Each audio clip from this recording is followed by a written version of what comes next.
Peggy 18.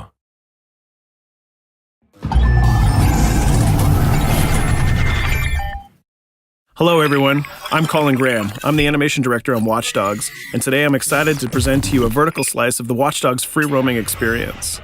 So actually, this is not a mission. Everything we're going to showcase today is completely systemic, and we're free to do as we please. We start off in the wards, the low-income district of our interpretation of Chicago. When creating the world of Watch Dogs, we wanted to stay true to the city and give a unique flavor to each and every neighborhood, not only in terms of the architecture, but also in terms of the people that you'll encounter and what is happening in their day-to-day lives. In the wards, you'll see working-class citizens, rusty cars, gang members, abandoned houses, and low-grade pawn shops. It's really not the kind of place that you're going to want to be alone after dark. Nowadays, modern cities are increasingly managed by software, controlling traffic lights, electricity grids, and surveillance systems. In our version of Chicago, this management software is called CTOS, or the Central Operating System. The CTOS controls everything in the city, and it was created by the Bloom Corporation. Since the CTOS has been installed in Chicago, people get to work faster, the crime rate is dropped, and the communication networks are now more accessible and stable than they ever were before. It goes without saying that if everything is connected, somebody able to take over the system would be extremely powerful. At this point in the game, we don't have control over this district's CTOS system. The icons that you see over people's head mean that we cannot hack into their mobile devices at the moment. We need to find the CTOS control center, install a backdoor virus into the system to take control over all of the infrastructure in this district. There it is, the CTOS control center.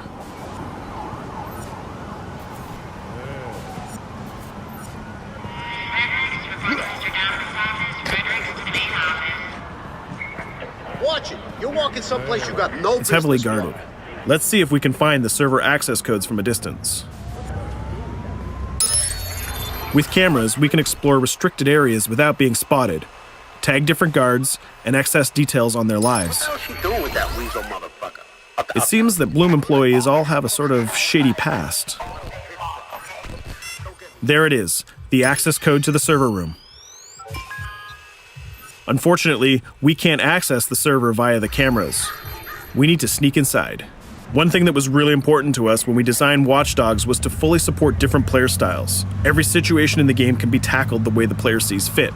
In this situation, we can go all out guns blazing, completely stealth without the guards ever seeing us, or we can hack from a distance without ever setting foot inside the restricted area. Let's hack this forklift. Aiden can use the environment to distract and lure guards. Pretty much anything you hack has multiple functions. So, for example, you could use this forklift to access the roof, or you could use it to create cover. Hacking in Watch Dogs is all about player expression. Let's set an improvised explosive device so we can hack it a little bit later.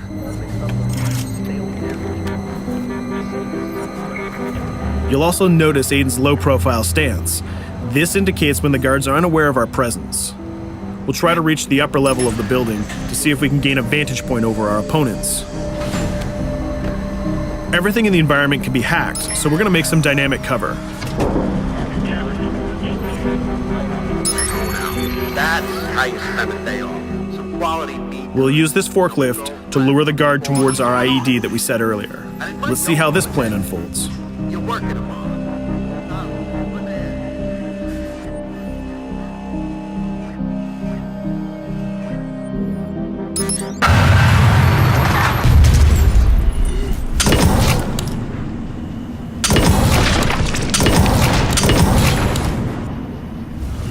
What you just saw is called focus. It represents Aiden's analysis capabilities and his quick reflexes. This gives the player more time to combine core game mechanics together, such as shooting, hacking, and driving, in order to handle more complicated situations.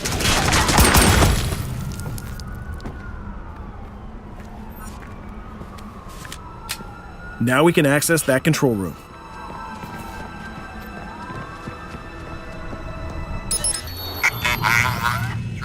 Drop 2, 5.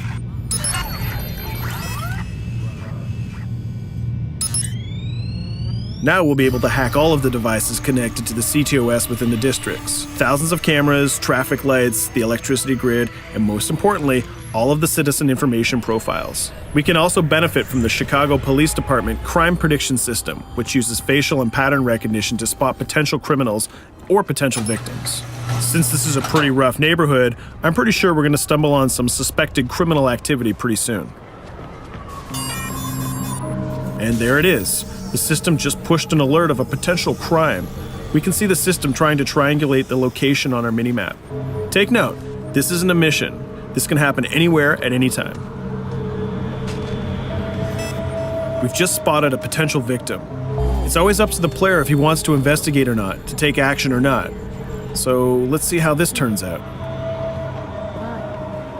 Yeah, you're right. Could I just...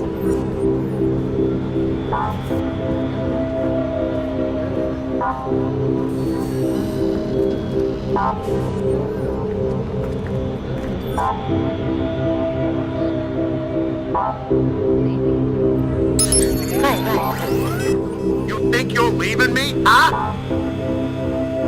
Jesus, I told you to stay away from me! You belong to me now. Get it? You better leave or I'll call the cops! I'll fucking kill you, goddammit! Get off! Yo! That was close. Good thing that we intervened.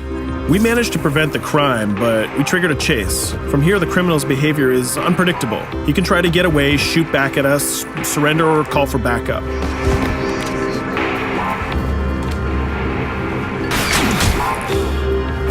It seems like he decided to get away by car.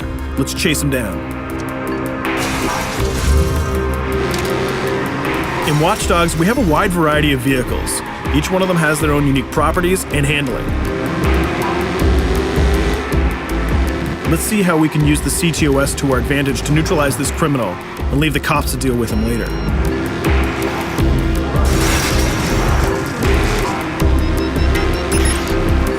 The chase stops right here. Using the blockers usually reserved for the cops during interventions, we managed to stop this criminal without killing him. This gives us a reputation bonus. This system is at the core of the Watch Dogs experience. Depending on how we handle different situations in the game, the media and the citizens will have a different perception of our hero, whether he is a true vigilante or a reckless criminal. This will have repercussions throughout the game.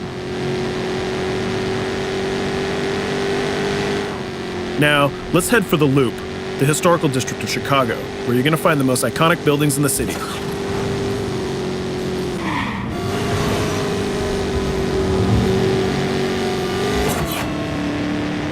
We're going to go to a gun shop to see what arsenal is available for players. The economy is a big part of Watch Dogs. Players will be able to grow their arsenal with weapons and craft their tools in order to increase their power and their hacking abilities.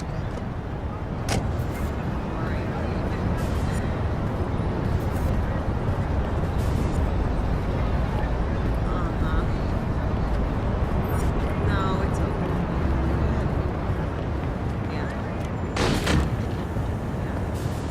You will find all of the weapons that you would expect in a traditional shooter. Pistols, assault rifles, guns, sniper rifles, and grenade launchers, just to name a few. A lot of bullets were fired in our last encounter with the CTOS guards. Let's stock up on some more ammo. Finding everything.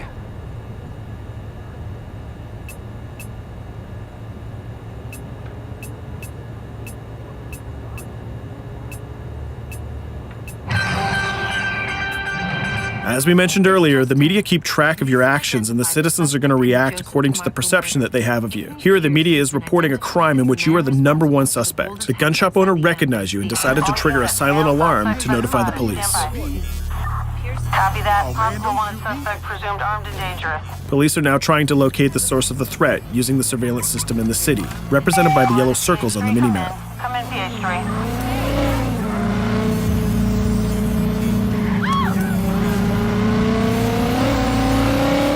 Aiden is able to stall their efforts by hacking into their communication systems while avoiding the scanning areas.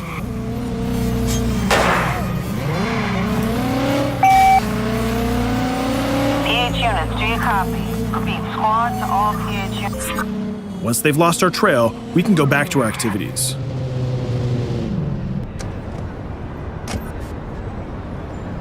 One thing that Bloom did to win over the population of Chicago with the CTOS project was to install free Wi-Fi hotspots throughout the city. Free Wi-Fi is cool, but not very safe with someone like Aiden Pierce around. Hacking into this box is going to give us access to every device that's connected to it. So let's see where that brings us.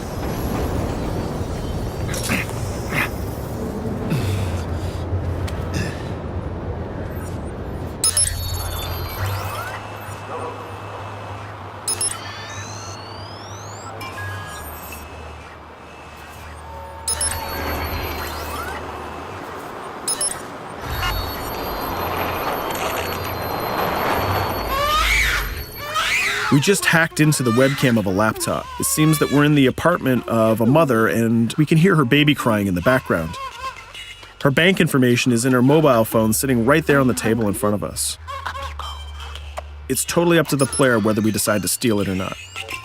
Of course, this won't affect our reputation because nobody can witness this action.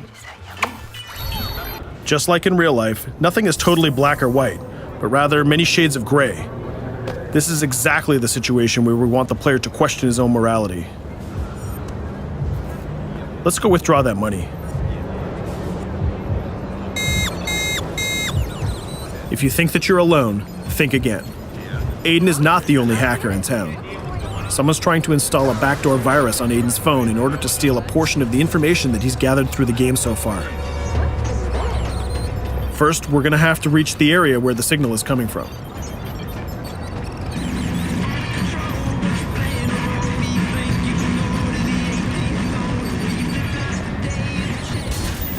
Using our profiler, we're going to try to identify the hacker before the installation finishes.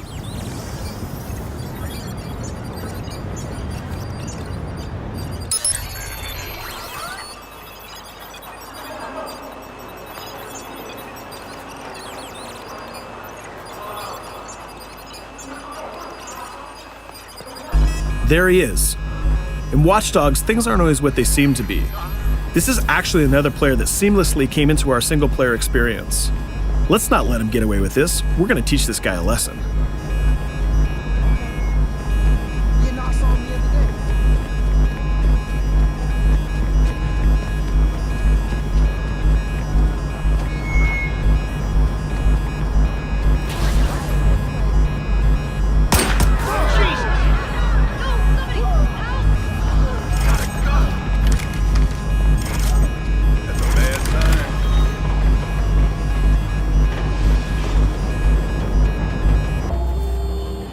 We stopped the hack, but the hacker managed to get away.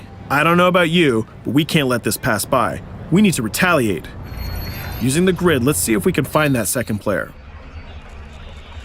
There he is. Let's enter his game seamlessly.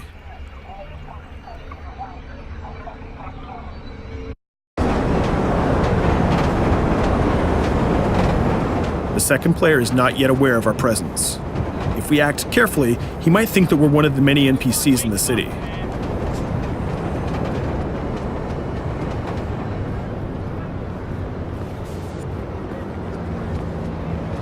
What was that?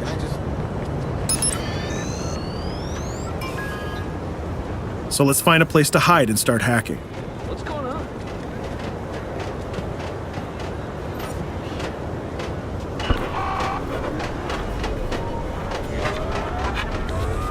The second player has just been alerted that a breach has occurred on his phone. He's trying to find us using his profiler.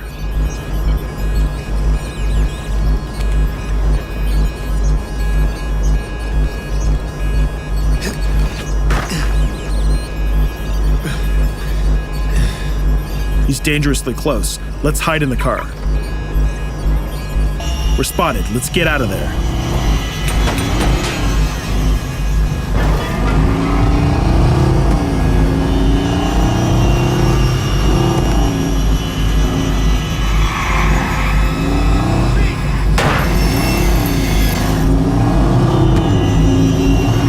Let's set up an ambush right here. By dragging the other player back here into the alley, we make sure that no civilians get hurt during the firefight. We didn't succeed in hacking the second player, but we did get a little bit of revenge. So that's what we have time for today. We hope you enjoyed our quick gameplay session. Stay tuned for more about Watch Dogs.